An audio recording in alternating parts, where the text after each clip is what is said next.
Umabot na sa mahigit 2 bilyong piso ang halaga ng pinsala sa Central Visayas matapos itong yanigin ng 7.2 magnitude na lindol.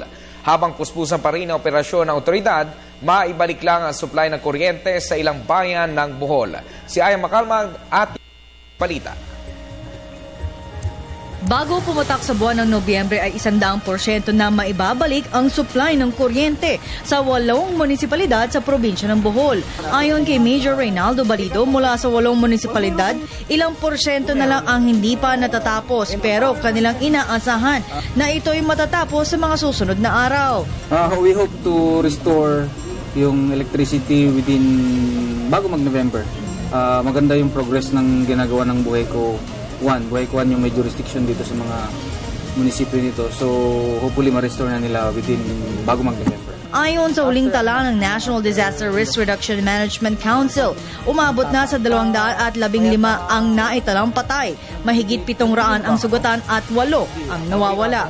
Habang nasa 2.2 bilyong piso ang inisyal na halaga ng pinsala sa infrastruktura. Kabilang rito ang mga nasirang tulay, kalsada, flood control, eskwelahan, gusali, ospital at mga pampublikong gusali. Sa ngayon ay kahit isang simbahan ay wala pang naibibigay kung magkano ang halaga ng pinsala dahil wala pang natatanggap na report ang NDRRMC mula sa National Commission for the Culture and the Arts. Pati nga rin yung ating Works and Highways, hindi yan kasali sa kanilang mga inassess. But we will try to communicate sa National Commission for the Culture and the Arts na kung saan sila ngayon nakapag-assess kung magkano yung extent ng damage and then kung magkano yung abutin din kung ito'y kanilang i-restore o patatayuan ng panibagong simbahan.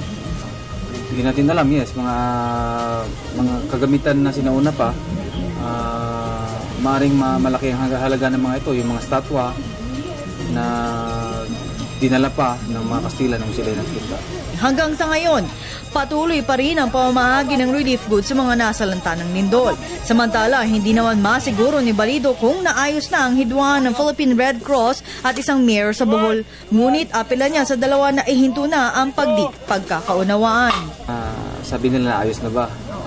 Wala akong balita pa, I have no information kung naayos na, but sana hindi na patagalin, maayos na nila ito dahil ang magsasuffer niyan yung mga kababayan natin na kailangan ng tulong, ng mga relief goods ng iba't ibang ahensya.